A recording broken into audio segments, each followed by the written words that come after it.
El siguiente segmento tiene contenido o opinión. La entrevista en A Primera Hora. Analizamos los hechos del momento junto a sus protagonistas. 7:44 en la mañana. Saludamos al doctor Santiago Basabe. Él es politólogo, docente investigador de la Facultad Latinoamericana de Ciencias Sociales Flaxo y además articulista y analista político. Doctor, qué gusto, bienvenido, buenos días. Hola, buenos días Fabricio, buenos días a la audiencia en Majestad FM. Gracias por la gentileza. Doctor, ¿cómo leemos? Y esta pregunta le hago a propósito del último artículo que usted escribió y que fue publicado en el portal Primicias. ¿Cómo leemos las cifras con las cuales el presidente Lenín Moreno está enfrentando sus últimos 9 meses y pico de gestión? 8% de credibilidad según Ceratos, 10% de calificación positiva de gestión según Clima Social. ¿Qué lectura, qué análisis le da usted a estas cifras? Bueno, esas son cifras que hablan por sí solas. Esa es la ventaja de las estadísticas y de los números, ¿no? Da cuenta de un presidente con un bajo nivel de popularidad, de aceptación y de credibilidad. Y me parece que estos temas se entienden mejor cuando se los analiza en perspectiva comparada.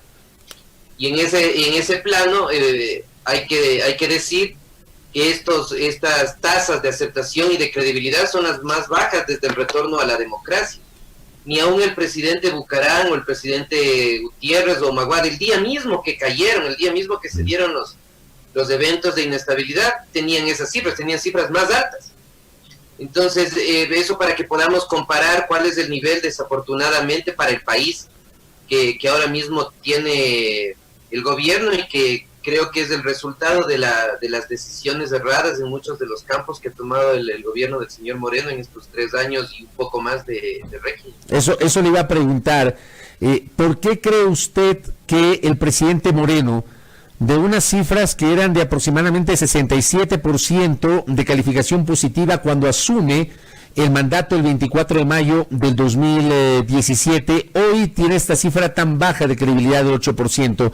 ¿Cuáles son los factores o cuáles son esas decisiones erradas que cita usted que han minado la imagen, la calificación y la credibilidad del mandatario? Mira, yo creo que hay una cosa que es fundamental. Y es que el señor Moreno no es una persona para gobernar, no es alguien que toma decisiones políticas de fondo importantes, las que tiene que tomar un estadista. Y esto lo sabíamos no en el 2017, lo sabíamos de mucho tiempo atrás, desde cuando fue vicepresidente del señor Correa. Él no tiene esas destrezas, tendrá otras seguramente, evidentemente que sí, pero para gobernar hay que tener capacidad de decidir lo político, lo económico y lo social. Y él lamentablemente nunca tuvo esa capacidad. Eso se fue afianzando, se fue haciendo mucho más notorio con el paso del tiempo. Y ahora yo creo que lo que el país espera es que pasen estos últimos 9 meses y esperar un gobierno que venga en el 2021, que me parece es realmente lo de fondo ahora mismo en la discusión. ¿Usted cree, por ejemplo, que en los 9 meses y medio, y casi 9 meses y medio, que le queda al gobierno del presidente Moreno, usted no ve posibilidades de una recuperación de estos niveles tan bajos de credibilidad y de calificación de gestión? Veo difícil qué podría hacer el presidente para recuperar todo el terreno perdido. O sea, la posibilidad de mejorar esos rendimientos en tan poco tiempo en general en los gobiernos, no solo en este, se dan por un shock político o económico muy fuerte, una guerra internacional, por ejemplo, que vincula a la sociedad alrededor del presidente en defensa de la soberanía nacional. Como pasó en el año 95 con Durán Ballén, ¿no? Exactamente. Ese es un ejemplo importante. Es la estrategia que asumió la dictadura militar argentina en la época de las Malvinas. En el caso de ahora mismo parece eso poco probable. Entonces yo creo que los 9 meses que nos quedan es simplemente esperar, es una suerte de coma inducido en la que debes estar aletargado por este tiempo, y me parece que nuevamente la atención debería concentrarse en hacer una buena selección del nuevo presidente y de la nueva legislatura. Ahora, usted tituló a su último artículo, una encuesta mata las aspiraciones electorales de Otto. Otto Sonnenholzer, el ex vicepresidente de la República. ¿Usted relaciona estas cifras tan bajas de Lenín Moreno con o con el declive de las posibilidades preelectorales del ex vicepresidente Sonnenholzer? Mira, la primera crítica a esa afirmación que yo hice, es decir, esos son valores para Lenín Moreno y no para Sonnenholzer, son de Lenín Moreno y no del gobierno, evidentemente que es así. Pero en términos, si es que el señor Sonnenholzer ingresa ya efectivamente a una carrera política electoral, para los opositores, independientemente de quién sea, va a ser extremadamente fácil intentar endosar, y creo que con buena posibilidad de éxito, esas cifras tan bajas de Lenín Moreno a todo su gobierno, y ahí Sonnenholzer está presente. Entonces, yo veo poco probable en realidad que Sonnenholzer tenga la capacidad para desvincularse por completo del gobierno y de alguna manera indirecta desvincularse de estas cifras. Por eso yo decía, si bien esto mira al presidente Moreno, yo creo que en buena medida es una arma que se ha entregado, un arma en términos electorales, desde luego, a cualquiera de los actores de oposición para usarla en contra del señor Sonnenholzer, si es que es candidato, y me parece que sería un arma extremadamente útil, porque nuevamente, repito, si tú fuiste vicepresidente de un presidente que tiene 8% y lo fuiste por más de un año, es muy difícil que pueda zafar absolutamente la responsabilidad, más aún cuando no hubo una ruptura política, no un distanciamiento, sino que más bien se fue en buenos términos. ¿Usted le ve a Sonnenholzer como candidato con estas consideraciones y tomando en cuenta que estamos a apenas 11 días de que finalice este plazo establecido en el calendario preelectoral para los ejercicios de democracia interna en las organizaciones políticas? Hasta el 23 de agosto tienen que hacer primarias, convenciones, asambleas, bueno, todas estas posibilidades que establece el Código de Democracia para definir candidaturas hasta el 23 de agosto, que eran 11 días. ¿Usted ya no le ve a Otto como candidato o todavía le ve alguna posibilidad? O sea, yo creo que la posibilidad se cierra el 23, ¿no? En términos reales, pero yo tengo la impresión de puro olfato, nada más, que lo debe estar pensando muy bien, debe estar valorando si efectivamente va a tener una opción electoral, porque esto que hemos discutido no solo le afecta a él personalmente, sino que seguramente es un desincentivo para los partidos o agrupaciones que estaban interesadas en principio en abanderar su candidatura. Seguramente muchos de ellos valorarán si es positivo o negativo tener a Sonnenholzer como su propio candidato y si eso les puede afectar más que beneficiar a la lista de legisladores. Entonces, si bien él puede ser, todavía yo creo que al menos estará pensando que esta no será una cuestión fácil, para nada fácil, y ahí la posibilidad de no terciar me parece que toma más cuerpo, que toma más fuerza. Correcto, sí, yo coincido plenamente con su visión, pero claro, faltan 11 días, y en 11 días ya tendremos la película totalmente clara porque ya habrá definiciones, y sabremos también qué va a pasar con el correísmo. ¿Cómo ve usted a la Revolución Ciudadana con los últimos episodios, lo que está pasando en la Corte Nacional de Justicia? Yo estoy convencido de que Rafael Correa no va a ser candidato a ningún cargo de elección popular, ni a vicepresidente, ni a legislador. Hoy se habla de tratar de aglutinar algunos sectores. Ayer el Consejo Nacional Electoral casi que le puso la sentencia Fuerza Compromiso Social. No va a poder hacer elecciones primarias o ejercicios de democracia interna a esta organización de la lista 5. Lo que le queda al correísmo es centro democrático, aparentemente. ¿Cómo ve usted la situación de la Revolución Ciudadana, doctor Santiago Basabe? A ver, yo viendo desde afuera, que a veces es mejor porque uno es más objetivo, me parece que lo mejor para la Revolución Ciudadana es el expresidente en Bélgica.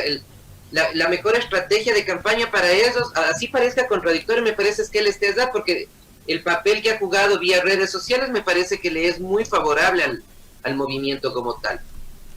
En segundo lugar, si la lista 5 efectivamente ya no va a poder tener candidatos, lo cual parecería ser, hay muchas opciones electorales. Una es Centro Democrático. Van a perder la Revolución Ciudadana en alguna medida porque no van a tener la misma libertad para elaborar las listas, para establecer la estrategia de la candidatura. Evidentemente van a perder un espacio, pero no creo que sea un espacio demasiado amplio. Y luego yo creo que hay cerca de un 20% de un voto cautivo, de un voto leal de la Revolución Ciudadana, que es del punto del que ellos parten, que puede subir. Y ahí, con ese 20%, si tienes una fragmentación donde tendrás al menos una docena de candidatos, me parece que eso basta para llegar a una segunda vuelta electoral. ¿Qué pueda pasar en la segunda vuelta electoral? Es otra discusión, va a depender con quién sea la segunda vuelta. Pero yo creo que la posibilidad de pasar a la segunda vuelta es muy cierta, y además la posibilidad de tener la primera o la segunda minoría en la Asamblea. La legislatura. Digo la primera o segunda minoría porque seguramente ningún partido va a conseguir más del 50. Claro, va a ser difícil incluso con la modificación del método de asignación de escaños, ¿no? Por supuesto. Entonces va a ser una legislatura muy fraccionada, pero me parece que más o menos esa es la realidad de ellos. Ahora dependerá también en alguna medida, no creo que de fondo, de quién sea el candidato o la candidata. Sin embargo, yo creo que la gente que es leal a la Revolución Ciudadana vota por ese membrete. Me explico, independientemente que sea Juan, Pedro o María. El membrete es el que empuja y empujará un poquito más a un candidato, un poquito menos a otro. O sea, usted sí defiende, doctor, si me permite, usted entonces sí suscribe el hecho de que hay un voto duro que le pertenece a la Revolución Ciudadana. Sí, por supuesto. O sea, yo no suscribo suscriben los datos. Hay que revisar el proceso electoral del 19. Hay que revisar eso. Si tú, la elección de alcalde de Quito, por ejemplo, asumiendo que el señor Yunda no haya representado en alguna medida a la Revolución Ciudadana, demos el beneficio de la duda de que no representa. Ya, digamos que sí. Pero si tú tienes una semana más de campaña, la señora Maldonado es alcalde de Quito.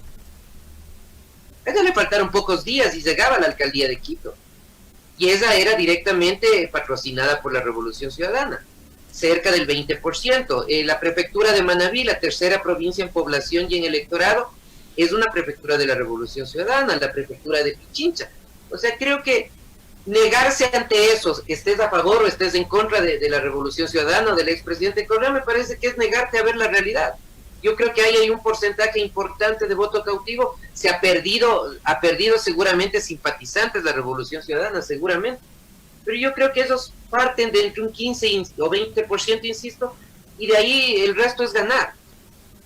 Claro, pero mire usted cómo hay declaraciones que me parece a mí son desatinadas, son desafortunadas, lamentablemente es así. En la política también nos encontramos con eso.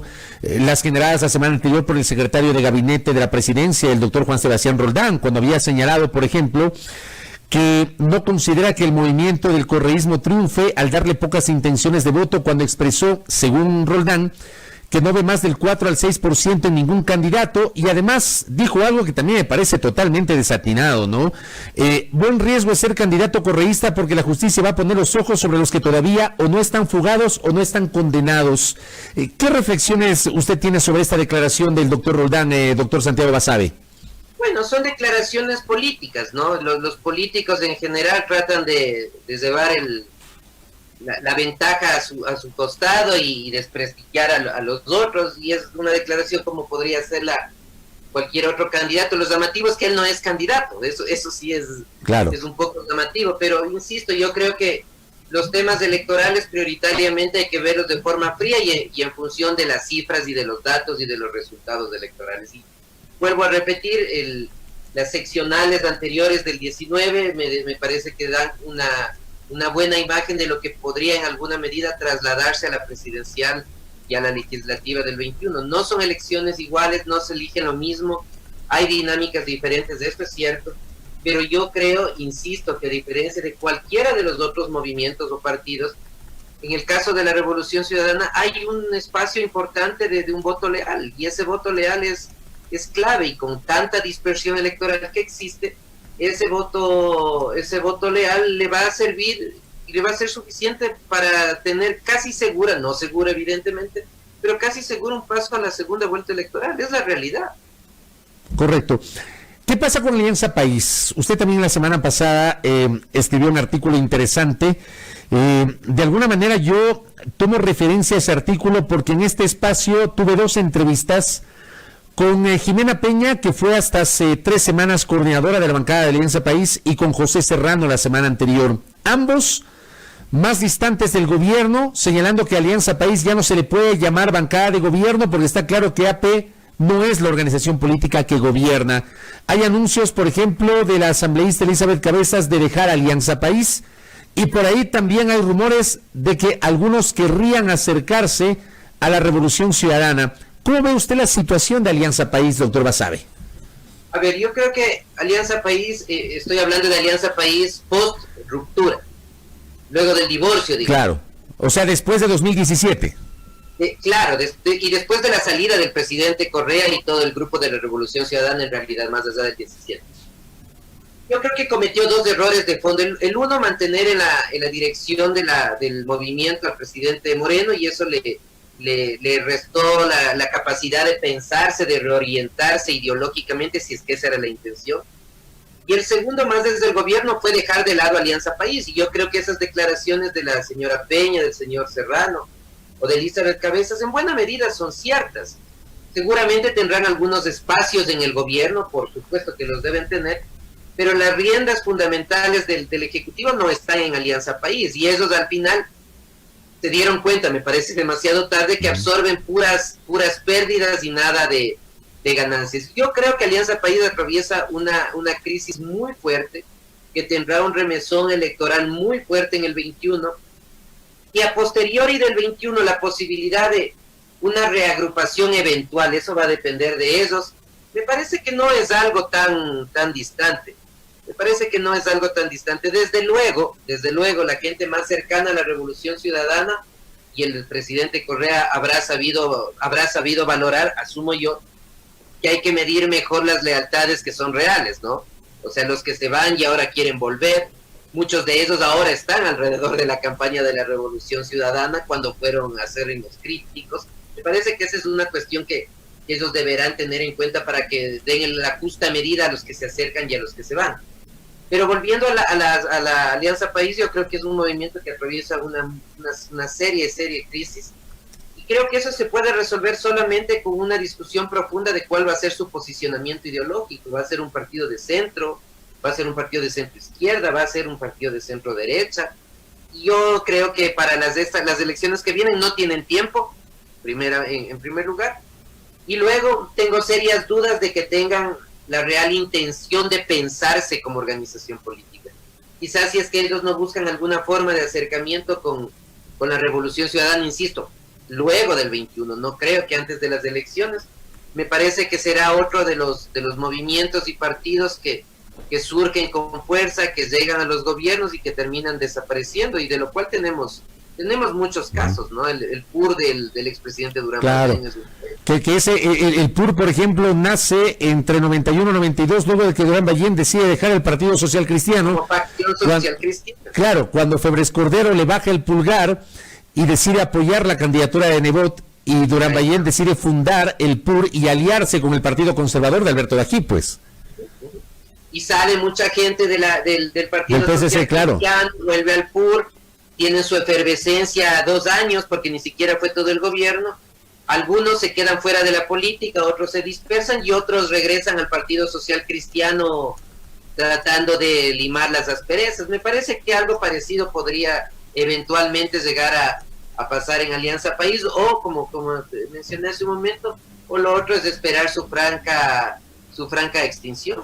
Dos cositas finales. Lo primero, ¿todavía existe Alianza País, doctor Basabe? O sea, existe porque están vendiendo el local ese de la Shirid, entonces formalmente existen todavía. Existen como organización o como estructura, me parece que es muy poquito lo que tienen, ¿no? Más allá del membrete, me parece que es muy poquito, porque cuando se da la ruptura con la Revolución Ciudadana, me parece que buena parte de las personas que pensaban la política de Alianza País se fueron con la Revolución Ciudadana.